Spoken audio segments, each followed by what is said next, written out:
hotel ballroom sparkled with 1,000 tiny lights, each one reflecting off champagne flutes and designer dresses that cost more than my annual rent. I stood near the service entrance, my hands clasped tightly around a silver tray of hors d'oeuvres, watching the glittering crowd through the kind of exhaustion that settles into your bones after working 3 jobs just to keep the lights on. Christmas music drifted through the air, some jazz version of Have Yourself a Merry Little Christmas that probably cost more to license than I'd see in a month. The scent of expensive perfume mixed with pine from the towering Christmas tree in the corner, its ornaments catching the light like frozen stars. My feet ached in the cheap heels I'd bought at a discount store, the kind that pinch your toes but look professional enough that the catering manager wouldn't send me home. I was invisible here, just another server in a black vest and white shirt, weaving between people who wouldn't remember my face, even if I served them directly, and that was fine. I preferred it that way. Being invisible meant being safe, being unnoticed, being able to collect my paycheck and leave without drama. Then I saw him.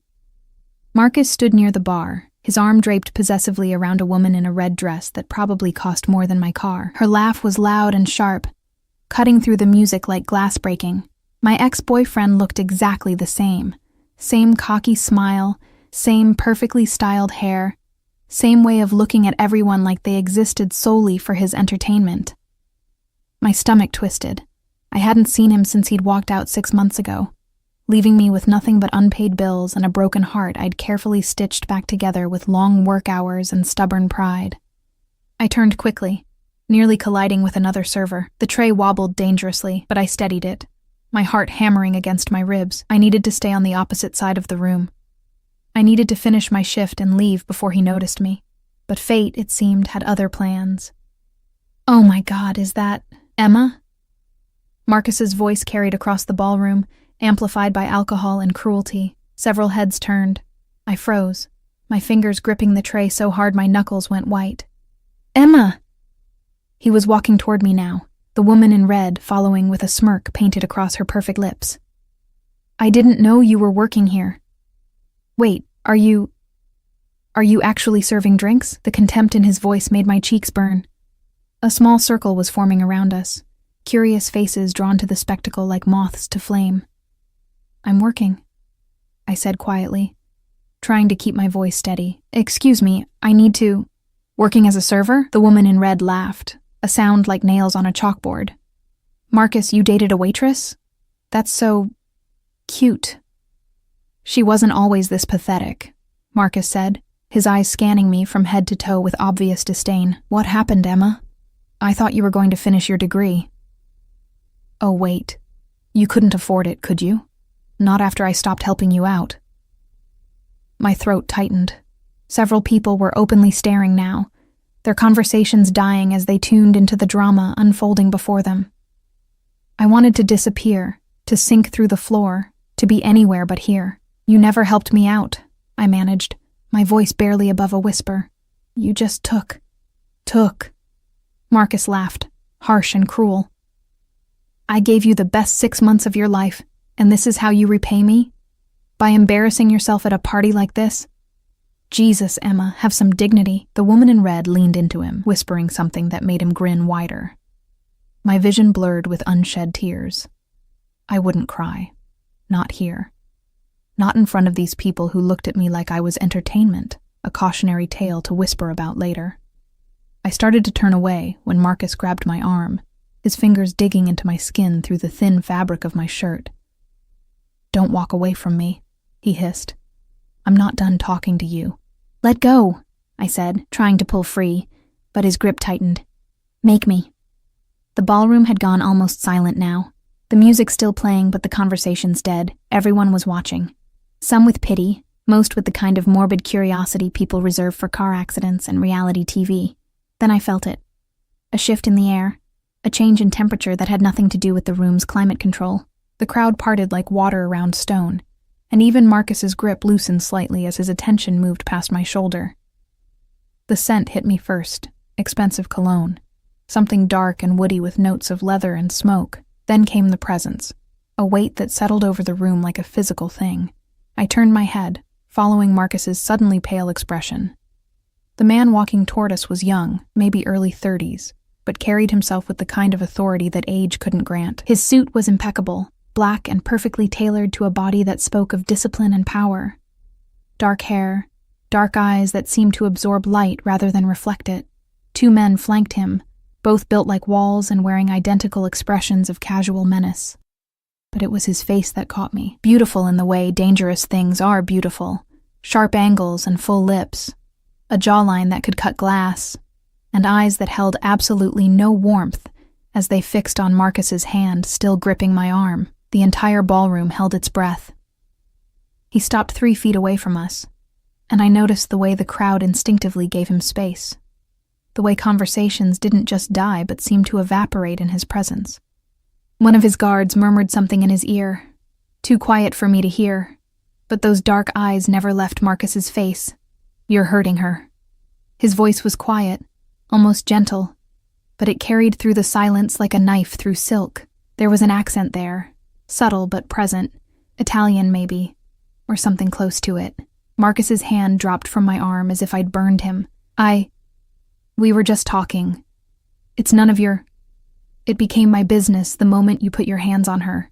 The man took a step closer, and Marcus actually backed up, bumping into the woman in red, who had gone very still and very quiet. "Apologize." "What? I don't even know who you..." "I wasn't asking." Those dark eyes flicked to me for just a moment, and I felt the weight of his attention like a physical touch. Something in my chest tightened, a warning or a promise. I couldn't tell which. Then he looked back at Marcus. "Apologize to the lady. Now." Marcus's face had gone from pale to red to pale again. I could see him calculating, trying to figure out who this man was, why everyone in the ballroom had gone so quiet, why even the other wealthy guests were giving them a wide berth. I'm sorry, Emma," Marcus stammered. The man tilted his head slightly, not sincere. "Try again." Something in Marcus's eyes sparked with his old arrogance, alcohol making him stupid. "Look, I don't know who you think you are, but..." He didn't finish the sentence. The man didn't move, didn't make a sound, but one of his guards did. A single step forward, and Marcus flinched so hard he nearly fell over his own feet. "I'm sorry!" Marcus practically shouted. "Jesus, I'm sorry, okay? Emma, I'm sorry, we're leaving." He grabbed the woman in red's hand and practically dragged her toward the exit, their expensive shoes clicking rapidly against the marble floor. Several other guests suddenly discovered urgent reasons to be somewhere else, the crowd thinning as people made themselves scarce. I stood frozen, still holding the tray, my heart racing so fast I felt dizzy. The man turned to face me fully, and up close, he was even more devastating. His eyes weren't just dark, they were nearly black, with a depth that suggested violence and secrets, and things I shouldn't want to know about. "Are you hurt?" he asked, and his voice was different now, softer, though no less commanding. I shook my head, not trusting my voice. He reached out slowly, giving me time to pull away, and his fingers brushed against my arm where Marcus had grabbed me. His touch was surprisingly gentle, his skin warm against mine. I shivered, though the room wasn't cold. "You'll bruise," he said, more to himself than to me. Then those eyes met mine again, and I felt trapped, pinned by the intensity of his gaze. "Do you have somewhere safe to go tonight?" The question should have seemed strange, overly personal, but somehow it didn't. Yes. Home. After my shift. Your shift is over." It wasn't a suggestion. He turned to one of his guards. "Make sure the management knows. She's done for the evening, full pay." "Wait, I can't just..." I started, but he was already looking at me again, and the words died in my throat. "You're shaking." He shrugged off his jacket, impossibly expensive, I could tell from the weight of the fabric alone, and draped it over my shoulders before I could protest. It smelled like him, that dark cologne and something else, something uniquely masculine that made my head spin. "Sit. You need a moment." "I'm fine," I lied. But my legs chose that moment to betray me, going weak at the knees. His hand caught my elbow, steadying me, and suddenly I was being guided to one of the plush chairs near the edge of the room. I collapsed into it, the tray finally leaving my hands as one of the other servers materialized to take it. The man crouched down in front of me, putting us at eye level. And I noticed for the first time the way his suit pulled across his shoulders, the elegant watch on his wrist that probably cost more than my entire life. "What's your name?" he asked. "Emma." My voice sounded small, foreign. "Emma." He said it like he was tasting it, rolling it around in his mouth. "I'm Dante." Dante. The name fit him somehow. Dark, dangerous, with the edge of something forbidden. "Thank you," I managed, for what you did." His expression didn't change, but something flickered in his eyes. No one should be treated that way, especially not by a coward who doesn't know the worth of what he had. The way he said it made heat bloom in my cheeks. Before I could respond, someone approached. A nervous-looking man in an expensive suit who kept his distance and his voice respectful. "Sir, the car is ready whenever you—" "Not yet." Dante didn't look away from me. "Emma needs a moment." The man nodded and retreated immediately. I watched him go, confused, piecing together the puzzle of this stranger who had appeared like an avenging angel and scattered my tormentors with nothing more than his presence. "Who are you?" I whispered. Dante smiled, but it didn't reach his eyes. "Someone who believes in protecting beautiful things from being damaged." Before I could process that, before I could ask what he meant, his phone buzzed. He glanced at it, and something in his expression hardened. When he looked back at me, there was regret there, subtle, but present. "I have to go." He stood, all fluid grace and coiled power. "But I need you to do something for me, Emma." "What?" He pulled a card from his pocket, heavy cardstock, expensive, with nothing but a phone number embossed in black. "If he bothers you again, if anyone bothers you, you call this number. Understand?" I took the card with shaking fingers. "I don't understand why you don't need to understand." His hand cupped my cheek, the touch achingly gentle, his thumb brushing across my cheekbone. "Just promise me you'll call if you need help." I nodded, unable to form words with him touching me like that, with those dark eyes boring into mine like he could see straight through to my soul. "Good girl," he murmured, and the praise sent a shiver down my spine that had nothing to do with fear and everything to do with something I didn't want to name. Then he was gone, his guards following, the crowd parting once again. I watched him disappear through the main entrance, and it was only after the door closed behind him that I realized I was still wearing his jacket, that I was clutching his card like a lifeline, and that somewhere in the last 10 minutes, my entire world had tilted on its axis. The hotel manager appeared at my elbow, nervous and obsequious. Miss Emma? You're free to go for the evening, with full pay, as requested.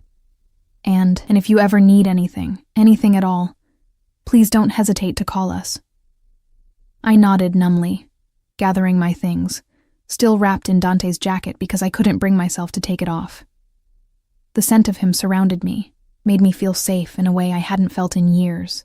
It wasn't until I was in my car, driving home through the snowy streets with Christmas lights blurring past my windows, that I let myself look at the card again. Just a number. No name, no explanation. I pressed it against my chest and wondered what I had just stumbled into. And why, despite every logical bone in my body screaming at me to throw the card away, I knew I would keep it. I didn't sleep that night. I lay in my tiny apartment, staring at the water-stained ceiling while the radiator clanked and hissed in the corner. Dante's jacket hung on the back of my door, a dark silhouette that seemed to watch me in the dim light filtering through my curtains. Every time I closed my eyes, I saw his face, those bottomless dark eyes, the way his hand had felt against my cheek, the quiet authority in his voice that had made Marcus crumble like wet paper.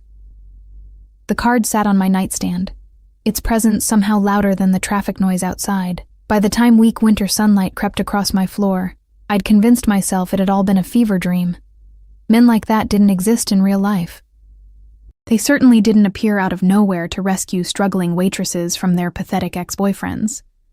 But the jacket was real. The bruises forming on my arm were real. And when I picked up the card, the embossed numbers caught the morning light. Solid and undeniable. I had to return the jacket. That's what decent people did. They didn't keep expensive items that belonged to strangers, no matter how earth-shatteringly attractive those strangers were. The problem was, I had no idea how to find him, no last name, no address, just a phone number I was too terrified to call.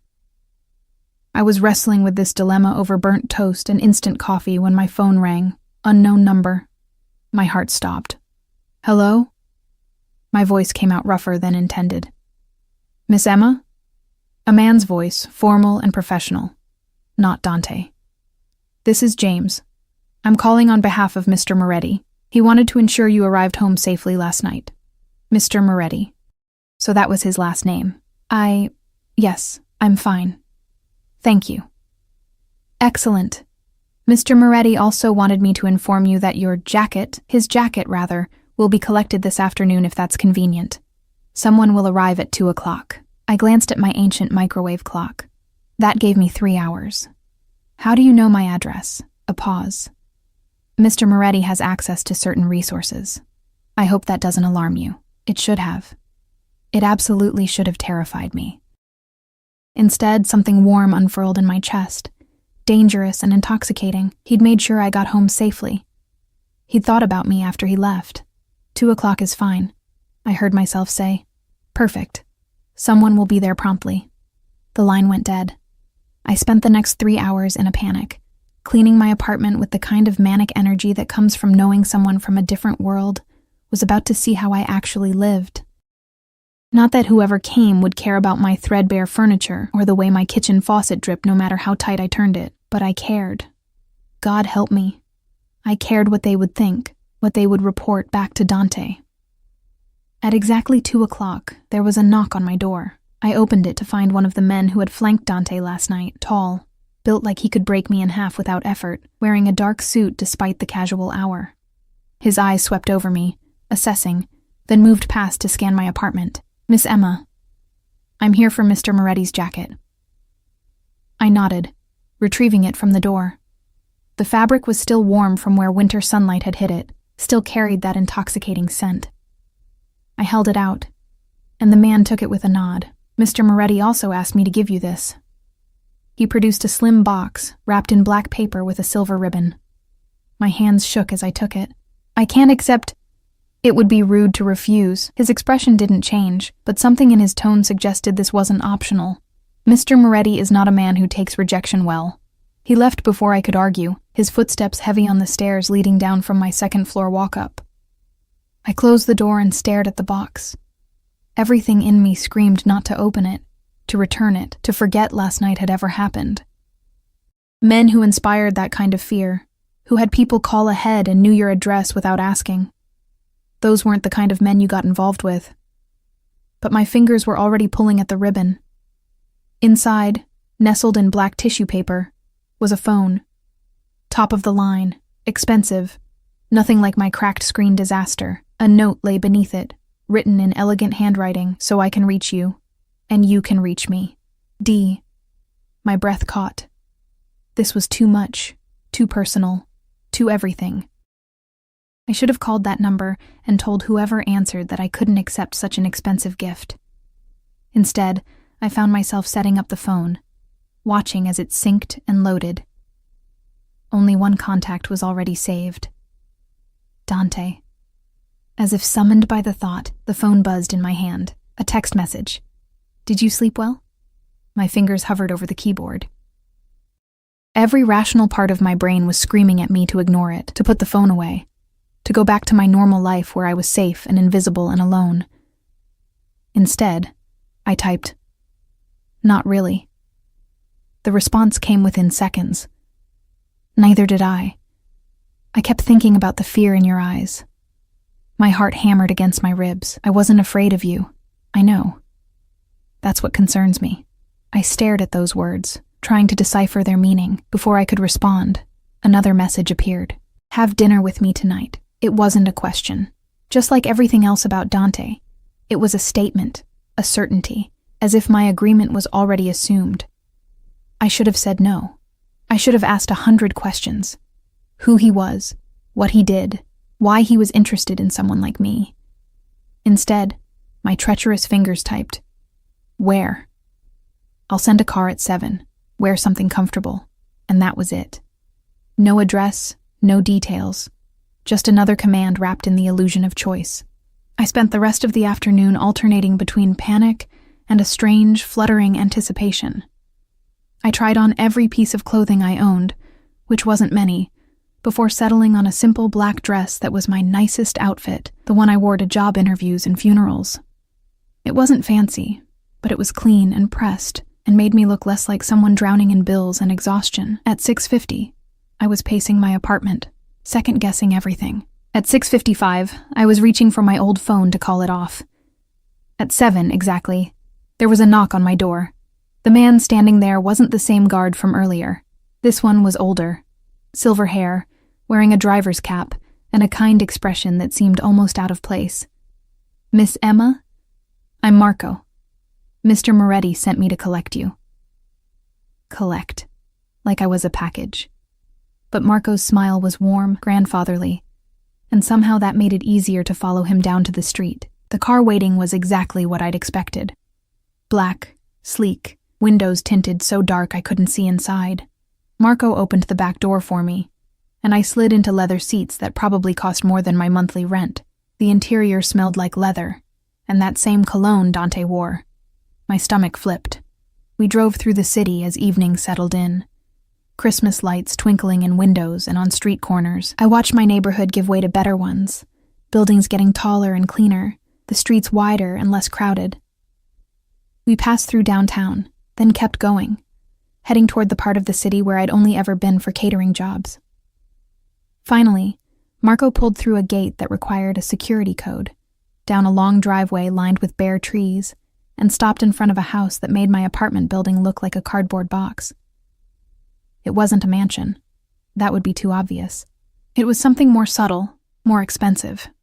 Modern architecture with massive windows, clean lines, and the kind of understated elegance that screamed old money, even though I suspected Dante's wealth was anything but old. Marco opened my door, and I stepped out on shaking legs. "Mr. Moretti is expecting you inside, straight through the main entrance." The front door opened before I could knock, and I found myself face to face with a woman in her 50s, elegant and composed, wearing what looked like staff uniform but somehow making it look haute couture. "Miss Emma, welcome, I'm Teresa. Please come in."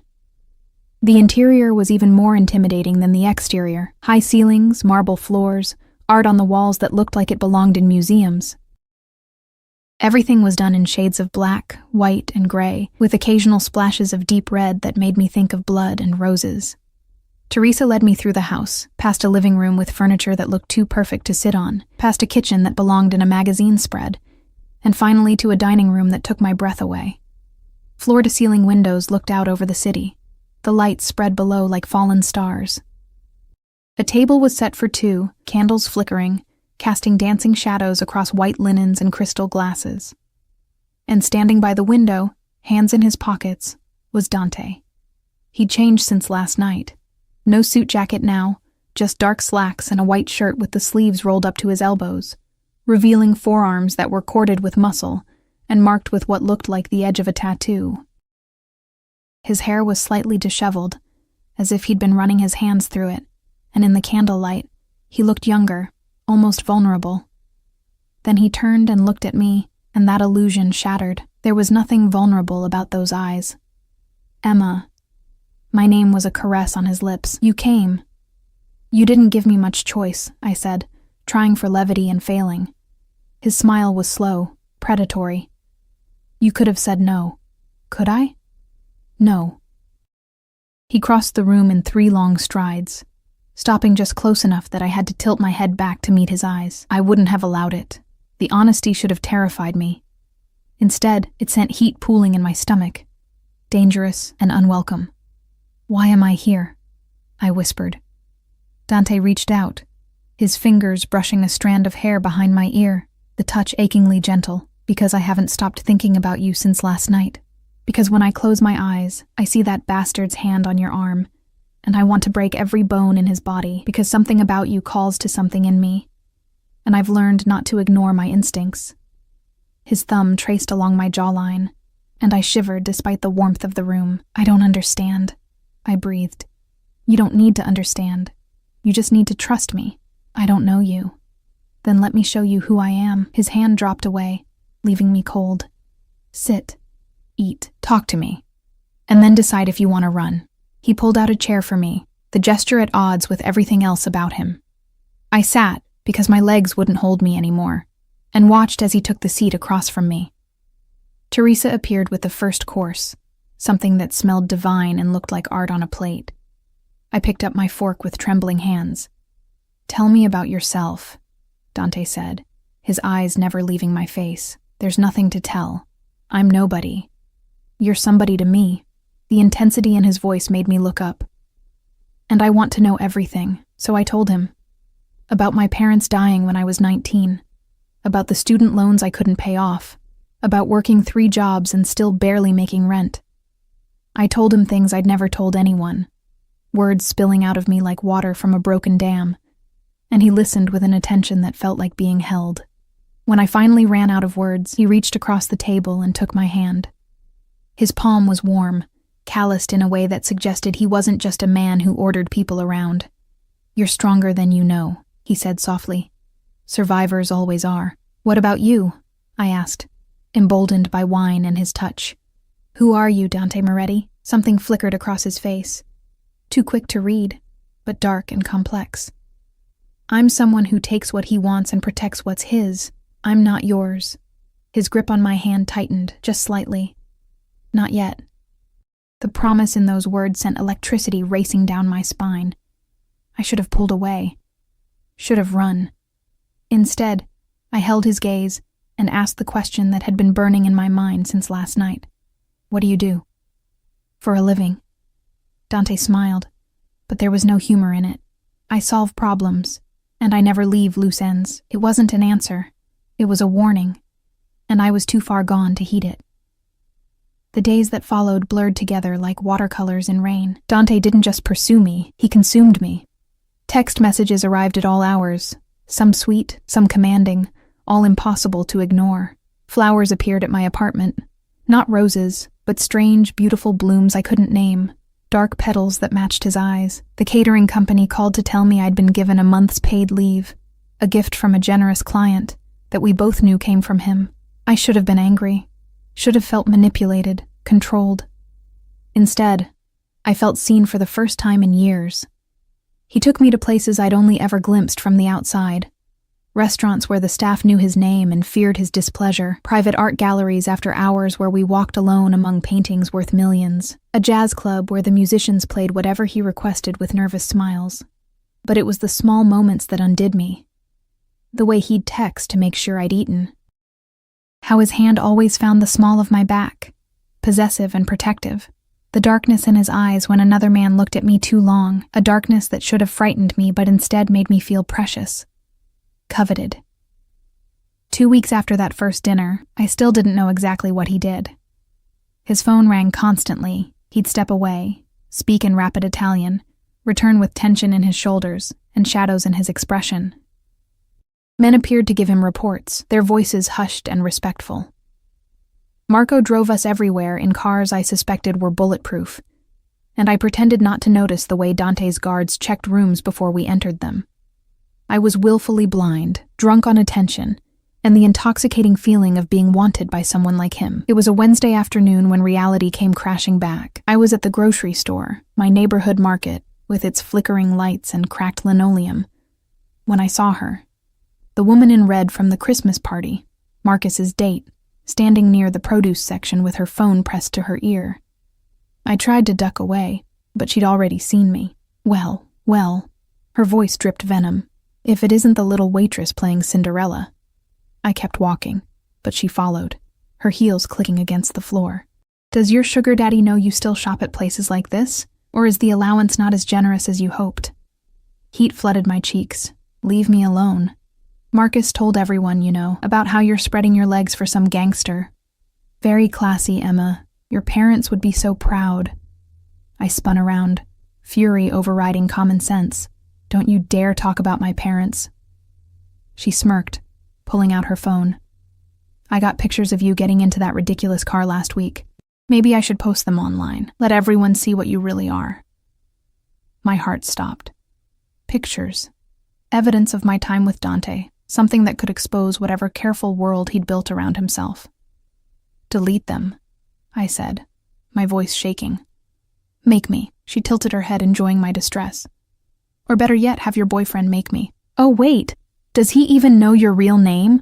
Or are you just another toy he'll throw away when—" "Is there a problem here?" The voice came from behind me, deep, familiar, and laced with a danger that made the air itself feel heavy. I turned to find Dante standing 3 feet away, hands in his pockets, expression perfectly calm, but his eyes were black ice, and something in his stillness screamed violence. How had he known I was here? How had he arrived so fast? The woman's smug expression crumbled. We were just talking." "No." Dante stepped closer, positioning himself between us. "You were threatening what's mine. There's a difference." "I wasn't. She's just a—" "Give me your phone." It wasn't a request. The woman's hands shook as she held it out. Dante took it, his movements precise and controlled, and I watched as he scrolled through her photos. His jaw tightened when he found what he was looking for. "These are the only copies?" His voice was soft, conversational, which somehow made it more terrifying. She nodded frantically. Dante dropped the phone. The sound of it shattering against the floor echoed through the store. Several shoppers stopped to stare, but one look from him sent them scattering. "If you ever approach her again," Dante said, his voice never rising above a murmur. "If you speak her name, if you think about her, I will know, and you won't like what happens next. Understand?" The woman nodded again, tears streaming down her face, mascara running in black rivers. Then she was running, leaving her broken phone and shopping cart behind. Dante turned to me, his expression softening instantly. "Are you all right?" I couldn't speak, couldn't process what had just happened. He'd appeared like a guardian demon, demolished a threat without raising his voice, and now stood looking at me with concern, etched across his beautiful features, Emma. His hands cupped my face, forcing me to meet his eyes. "Breathe, Kara. You're safe." "How did you know I was here?" The words came out broken. Something flickered across his face. Guilt, maybe, or calculation. "I always know where you are." The implication hit me like cold water. "You're tracking me?" "Protecting you. There's a difference." "That's not—" I pulled away from his touch, my mind reeling. "You can't just— You don't own me, Dante." His expression hardened. "I know that. Then why are you following me? Why do you always know where I am? What the hell are you?" People were staring now. Dante noticed, his jaw tightening with frustration. "Not here." He reached for my arm, but I stepped back. "Tell me the truth. All of it. What you do, who you are, why you're really interested in someone like me." For a long moment, he just looked at me, and I saw a war playing out behind his eyes. Then he pulled out his phone, made a call. "Marco, pick us up, now." He hung up and looked at me. "You want the truth? Fine. But not here, not like this. Come with me." "Why should I?" "Because despite everything your rational mind is telling you, you trust me." He stepped closer, his voice dropping to an intimate whisper. "Because you know that whatever I am, whatever I've done, I would burn this city to the ground before I let anyone hurt you. Because you've felt it too, Emma, this thing between us that defies logic and reason." He was right.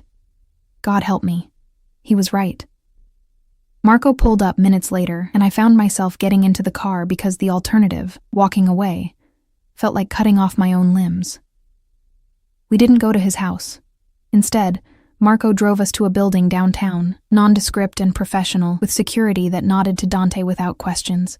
He led me to an elevator that required a key card, then up to the top floor. The office we entered was elegant and cold. Dark wood, leather furniture, floor-to-ceiling windows overlooking the city. A massive desk dominated the space, its surface empty except for a laptop and a crystal decanter of what looked like whiskey.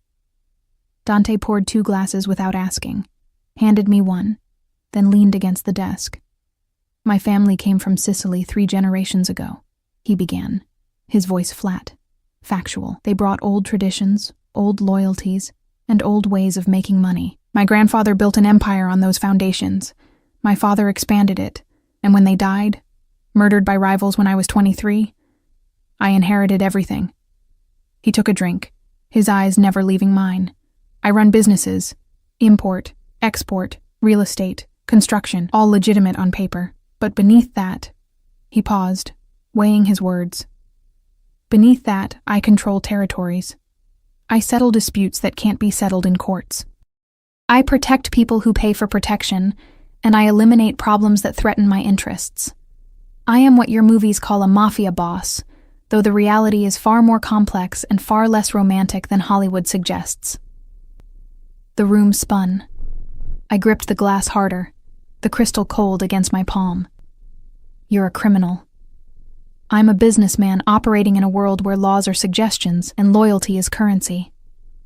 He set down his glass and crossed his arms. I've killed men, Emma. I've ordered deaths and delivered them myself. I've done things that would make you sick if you knew the details, but I've also protected thousands of people, built schools in neighborhoods the government abandoned, made sure families could bury their dead with dignity. Why are you telling me this? Because you asked. Because I won't build something with you on lies.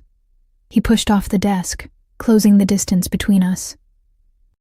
And because I need you to understand what you're getting into before this goes any further. What I'm getting into. My voice cracked.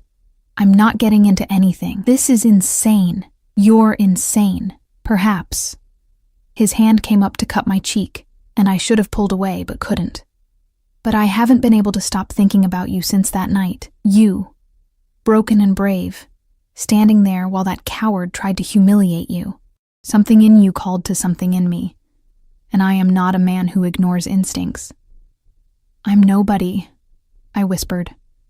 Just a waitress with student loans and a crappy apartment. Why would someone like you want someone like me? Because you're real. His thumb traced my lower lip, and my breath hitched. Because in a world of lies and performances, you're genuine. Because when I touch you, you don't calculate what you can get from me. You just feel. Do you have any idea how rare that is?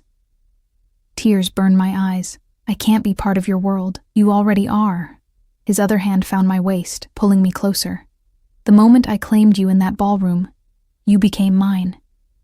There's no going back from that, Kara. The only question is whether you fight it or accept it. That's not a choice.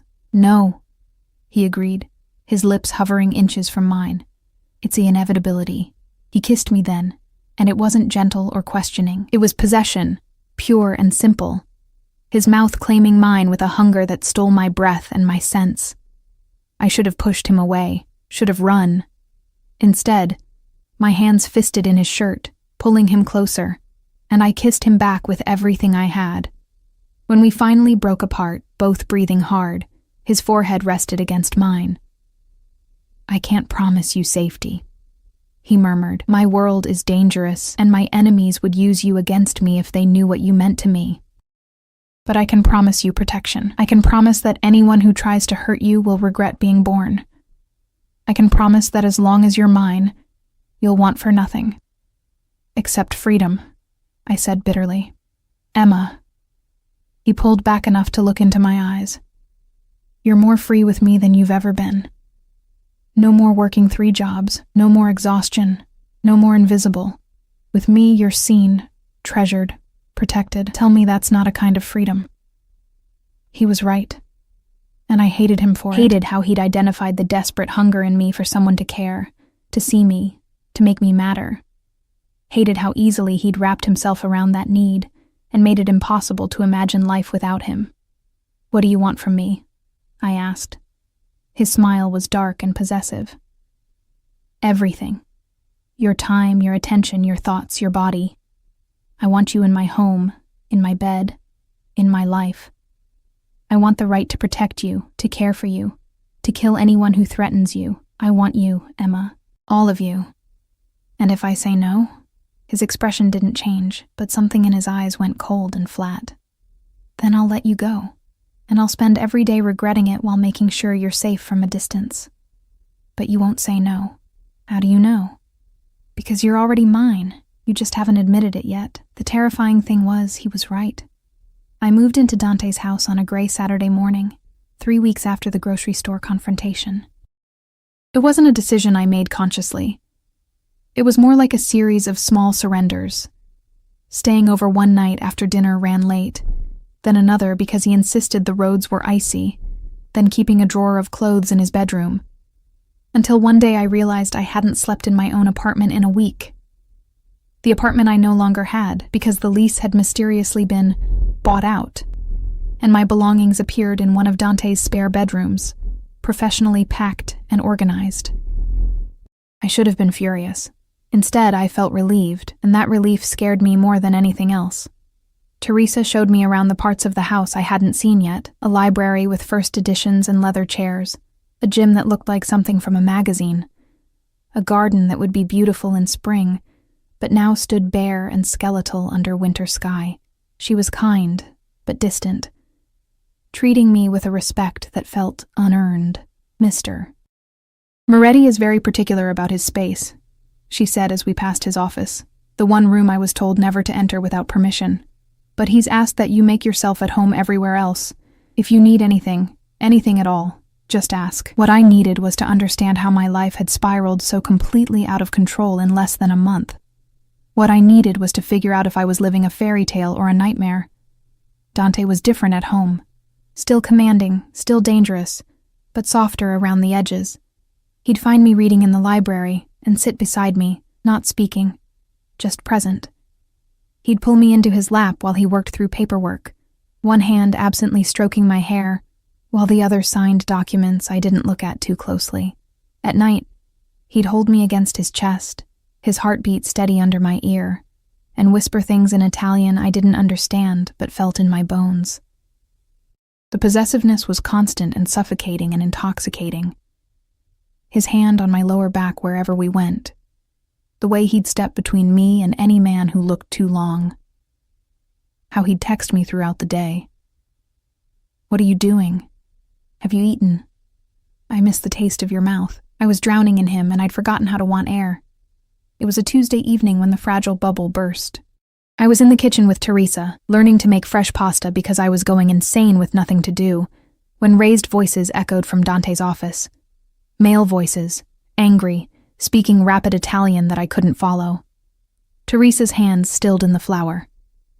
You should go upstairs. What's happening? Please, Miss Emma. Mr. Moretti wouldn't want you to... The office door slammed open. Dante emerged, fury etched into every line of his body, followed by 2 men I'd never seen before. One was older, silver-haired and expensive-suited, radiating authority. The other was younger, maybe Dante's age, handsome in a cold way that made my skin crawl. You can't keep her here like a pet, Dante. The younger man's voice was mocking, his eyes sliding over me with obvious disdain. She's a liability. Everyone knows about her now. Your enemies, your allies, they're all wondering what could make Dante Moretti so stupid. Dante moved so fast I barely saw it. One moment he was standing near the office. The next his hand was wrapped around the man's throat, slamming him against the wall hard enough to rattle the expensive artwork. Say that again, Dante growled, his voice lethal. Call her a liability one more time and I'll cut out your tongue and feed it to you. Dante! The older man stepped forward, hands raised. He's your cousin, and he's not wrong. The girl has made you vulnerable. The girl, Dante said, not releasing his grip, is under my protection, which means she's under the family's protection. Anyone who suggests otherwise is volunteering to find out what happens when they cross me. He released his cousin, who gasped and stumbled away, hand to his throat. Dante's eyes found mine across the room, and something in his expression cracked. Emma. Upstairs. Now, I wanted to argue, to demand answers, but the violence still crackling in the air made me obey. I fled to the bedroom we shared, my hands shaking as I closed the door behind me. I could still hear them shouting, more Italian, more anger, words that sounded like threats and ultimatums. Then silence, heavy and ominous, followed by footsteps on the stairs. Dante entered the bedroom, his shirt partially untucked, hair disheveled from running his hands through it. There was blood on his knuckles, not much, just a split that suggested he'd hit something after I left. Are you afraid of me? He asked quietly. I should have lied. Should have said yes. Should have used his moment of vulnerability to create distance. Instead, I told the truth. No. He crossed the room in 3 strides, pulling me against him with a desperation that stole my breath. His face buried in my hair, his arms tight enough to hurt. "They want me to send you away," he murmured against my temple. "They say you make me weak, that my enemies will use you against me. They say I'm risking everything we've built for a woman I barely know." My heart cracked. Maybe they're right. They're not. He pulled back enough to look at me, his hands framing my face. "You don't make me weak. You make me focused, ruthless. Because now I have something worth protecting, something worth burning the world down for." "Dante, I'm not." "You are." His thumb traced my lower lip. "You're everything, Emma, and I will not let anyone take you from me. Not my family, not my enemies, not even you yourself." The intensity in his eyes should have terrified me. Instead, it ignited something primal in my chest, something that had been sleeping my entire life until he'd woken it. "What happens now?" I whispered. "Now we prove them wrong." His lips brushed mine, gentle despite the violence still humming under his skin. "Now I show them that you're not my weakness. You're my strength." He made love to me that night with a tenderness that contradicted everything I knew about him. His hands worshipful, his mouth speaking promises in Italian between kisses, and when I fell asleep in his arms, I dreamed of cages made of silk and chains forged from devotion. The next morning, everything changed. I woke to an empty bed and voices downstairs. Too many voices, urgent and tense. I dressed quickly in jeans and one of Dante's shirts, then crept to the top of the stairs. The house was full of men, armed men, I realized with a jolt of fear. They stood in the foyer, in the hallways, speaking into radios and checking weapons with the casual efficiency of soldiers. Marco appeared at the bottom of the stairs, his grandfatherly face tight with worry. "Miss Emma, you should stay upstairs." "What's happening?" "There's been a situation. Mr. Moretti is handling it." "What kind of situation?" Before he could answer, Dante emerged from his office, phone pressed to his ear, wearing a suit that somehow made him look more dangerous than when he was casual. His eyes found mine, and something in them made my blood run cold. He ended the call and climbed the stairs, taking my arm and guiding me back into the bedroom. The door closed with a definitive click. "Pack a bag," he said, his voice clipped, professional. "Enough for a week." "What?" "Why? Because my cousin decided to prove his point by leaking information about you to some very dangerous people. People who think they can get to me through you." He moved to the closet, pulling out a duffel bag. "You're not safe here anymore. Not until I've dealt with this." Fear clawed up my throat. Dealt with how? He turned to face me, and the man looking back wasn't the one who'd held me tenderly last night. This was the Mafia boss, cold and calculating and utterly ruthless. However necessary. He came back to me, his hands on my shoulders. "I'm sending you somewhere safe, somewhere no one knows about. Marco will take you, and guards will watch over you until this is resolved." "No." The word burst out of me. "No. I'm not leaving you to clean up a mess that exists because of me." "Emma." "He's right, isn't he? Your cousin. I am a liability. I'm the reason you're in danger." Dante's grip tightened. "You're the reason I have something to fight for. There's a difference. Let me go." The words tasted like ash. "Let me disappear. I'll leave the city, change my name, and you can go back to your life without—" He kissed me, hard and possessive, cutting off my words. When he pulled back, his eyes were blazing. "I would rather die than let you go. Do you understand? I would burn everything I've built, kill everyone I know, destroy myself completely before I let you walk away." His forehead pressed against mine. "You're mine, Emma. Mine to protect, mine to keep, mine to love. And I will not lose you. Then let me stay. Let me face this with you." "No." The word was final. "I can't think clearly if I'm worried about you being in danger. I can't do what needs to be done if I'm distracted by keeping you safe. So you're going to pack a bag, and you're going to go with Marco, and you're going to trust that I will handle this." "And then what?" His smile was dark and dangerous. And then I'm going to eliminate every threat to you, make an example of my cousin, and bring you home where you belong. There was no arguing with that tone. I packed mechanically, throwing clothes into the bag without really seeing them. Dante watched from the doorway, phone constantly buzzing, his jaw tight with tension. When I was done, he pulled me into his arms one last time. "I need you to promise me something," he murmured into my hair. "What?" "That you won't try to run. That you won't convince yourself this is too much and disappear while I'm fixing this." His arms tightened. "Promise me you'll wait for me. I should have used this opportunity to escape. Should have lied and planned my exit." Instead, I said, "I promise." Because somewhere between that first night and now, I'd stopped being Emma the waitress, Emma the survivor, Emma who existed on the edges of everyone else's life. I'd become his, and that terrified and thrilled me in equal measure. Marco drove me out of the city as dawn broke, 2 SUVs full of guards flanking us. I watched Dante's house disappear in the rearview mirror and wondered if I'd just made the biggest mistake of my life, or if the biggest mistake had been walking into that Christmas party 4 weeks ago and catching the attention of a man who didn't know how to love anything except possessively, violently, completely. Either way, it was too late to turn back now. The safe house was a cabin 2 hours north of the city, buried in woods so dense the winter sunlight barely penetrated. It was comfortable in a utilitarian way, warm, well-stocked, with guards stationed outside that I pretended not to see through the windows. Marco stayed the first night, his presence oddly comforting. He made me tea and didn't ask questions when I couldn't eat, just sat quietly in the armchair by the fire like a benevolent grandfather. "He'll fix this," Marco said finally, breaking the silence. "Mr. Moretti always fixes things." "By killing people?" The words came out bitter. Marco's expression didn't change. "By protecting what's his. There's a difference, Miss Emma. In his world, mercy is weakness. Hesitation gets you buried. He's kept his family safe for 10 years because he's willing to do what others won't. I don't belong in that world. Maybe not. But you belong to him, and that's what matters."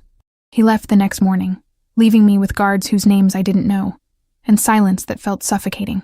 Dante called twice a day, morning and night, like clockwork, his voice tense but controlled. "Are you safe?" "Yes." "Are they treating you well?" "Yes." "I miss you." This part was always softer, the armor cracking just slightly. "This house is empty without you. How long?" I'd ask, even though I knew he wouldn't answer. "Soon, I promise," but soon stretched into days, 4 days of isolation, of staring at the same walls, of wondering what was happening in the city, of imagining Dante in danger and being unable to do anything about it. On the 5th day, everything changed. I woke to the sound of vehicles, multiple engines, tires crunching on frozen ground. Too many vehicles. The guards outside started shouting, and then came sounds that would haunt me forever. Gunshots, sharp and violent in the quiet morning. I ran to the window, my heart in my throat, and saw chaos. Black SUVs surrounded the cabin, men in dark clothes emerging with weapons drawn. The guards were fighting back, but they were outnumbered, outgunned. This wasn't Dante's people. This was the threat he'd been trying to protect me from.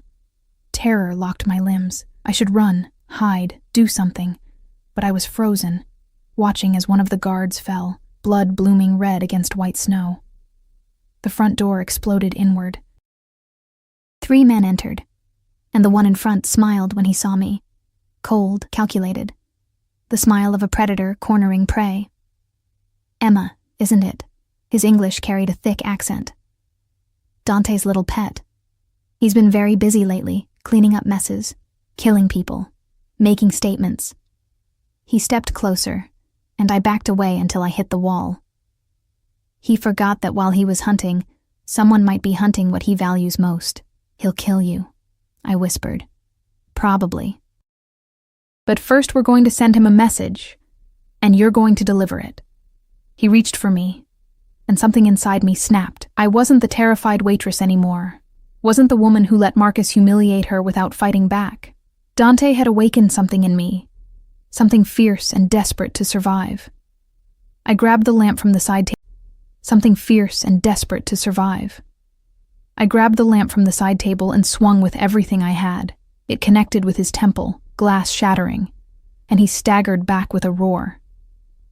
His companions surged forward, but I was already running, racing for the back door through the kitchen. I burst outside into freezing air, my breath clouding, feet slipping on ice. The woods loomed ahead, dark, dangerous, but my only option. Behind me, men shouted in a language I didn't understand. I ran. Branches tore at my clothes, my hair, my skin. The cold burned my lungs. I had no coat, no phone, no idea where I was going. I just ran, driven by pure survival instinct, until my legs gave out and I collapsed behind a fallen tree, gasping, shaking so hard my teeth chattered. Voices echoed through the woods. They were searching, methodical, spreading out. I pressed my hand over my mouth to muffle my breathing, tears freezing on my cheeks. This was how I died, alone in the woods, killed by men whose names I didn't know, because I'd been stupid enough to fall for someone whose world was violence. Then I heard it. Different engines, more vehicles, and a sound that made hope surge painfully in my chest. Dante's voice, sharp and commanding, cutting through the winter air like a blade. "Find her! Now!" I wanted to call out, but fear kept me silent. What if his enemies heard first? What if I led them right to me? The decision was made for me. A hand clamped over my mouth from behind, and I was hauled upright, pressed against a body that reeked of cigarettes and sweat. "Found her, boss!" the man holding me shouted. Everything happened at once. Dante appeared through the trees like an avenging angel, his face a mask of fury I'd never seen before. He wasn't alone. A dozen men flanked him, all armed, all moving with lethal precision. The man holding me pressed a gun to my temple. "Don't move, Moretti, or I paint the trees with her brains."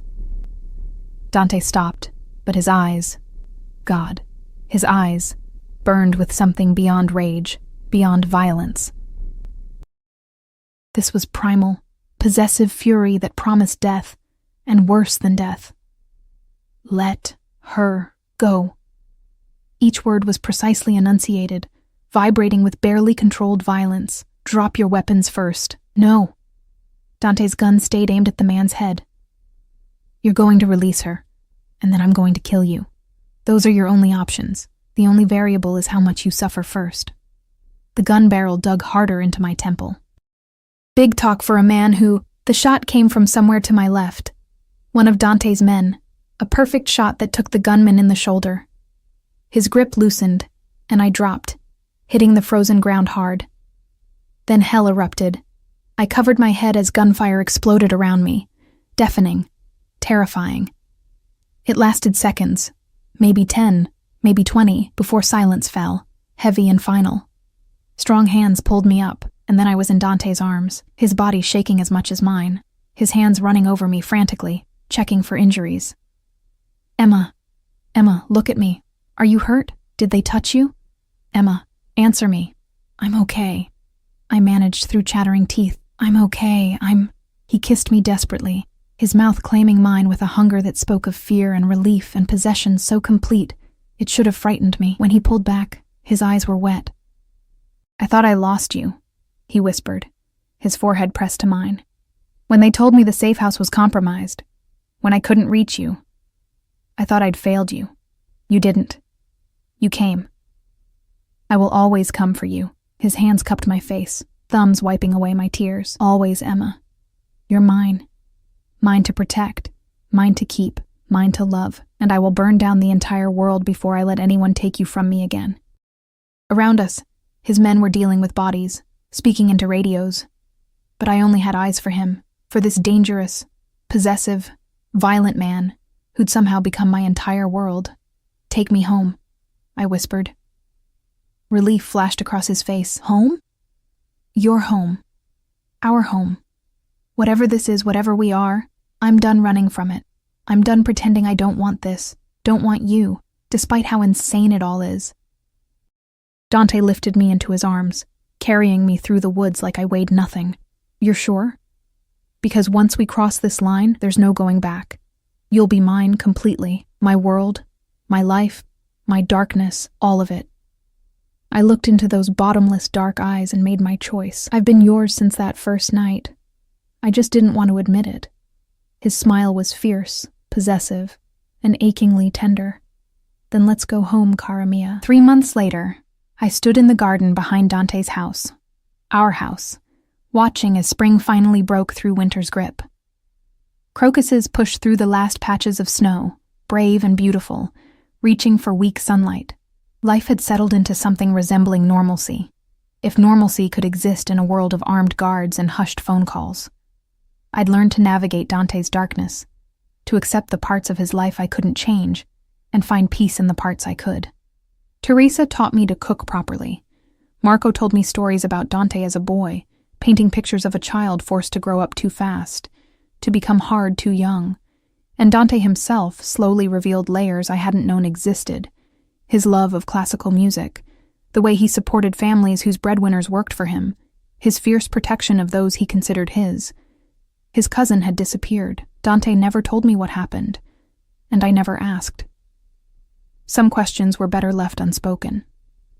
The men who'd attacked the safe house were never found. Or rather, they were found but in pieces, scattered across locations that sent a message to anyone else who might consider threatening what belonged to Dante Moretti. I should have been horrified, should have been disgusted. Instead, I felt safe in a way I'd never experienced before. Arms wrapped around me from behind, and I leaned back into Dante's embrace, breathing in his familiar scent. "What are you thinking about?" he murmured against my hair. "How insane my life has become." "Regrets." I turned in his arms, looking up at the man who'd claimed me, changed me, made me his in every way that mattered. Not a single one. His smile was slow and devastating. "Good, because I have something for you." He pulled a small box from his pocket. Velvet, dark green, expensive. My heart stopped. "Dante, let me finish." He opened it, revealing a ring that took my breath away. An emerald surrounded by diamonds, old-world elegance that somehow felt perfectly right. "I know we did this backwards. I claimed you before courting you, possessed you before earning you, but I'm asking now, properly. Marry me, Emma. Be mine in every way. Let me spend the rest of my life protecting you, worshiping you, loving you the only way I know how." Tears blurred my vision. "That's not a question." "No," he agreed, slipping the ring onto my finger. "It's a statement of fact. You're already mine. This just makes it official." I should have argued about his arrogance, his presumption. Instead, I kissed him, pouring everything I felt into it. All the fear and passion and desperate, impossible love that had grown between us. "Yes," I whispered against his mouth. "Yes, you impossible, possessive, wonderful man. Yes." His arms tightened around me, and I felt him smile. "Mine." "Yours," I agreed. "Always yours." And standing there in our garden, surrounded by guards I no longer noticed, and luxury I'd stopped questioning, held by a man who loved me with a violence and devotion that defied logic, I realized something profound. I'd walked into that Christmas party invisible, broken, alone. And I'd walked out claimed by a monster who loved me like I was precious, irreplaceable, worth burning the world for. It wasn't the fairy tale I'd once dreamed of. It was darker, more dangerous, infinitely more complicated, but it was mine. He was mine, and I was finally, completely his. Some cages, I'd learned, were meant to be walked into willingly. Some chains were forged from devotion rather than imprisonment. And some monsters loved so fiercely that being possessed by them felt like freedom. Dante pulled me closer, his lips finding mine again, and I surrendered to it, to him, to us, to this impossible, beautiful, terrifying love that had saved me from invisibility and given me a place where I mattered, where I was seen, where I was home.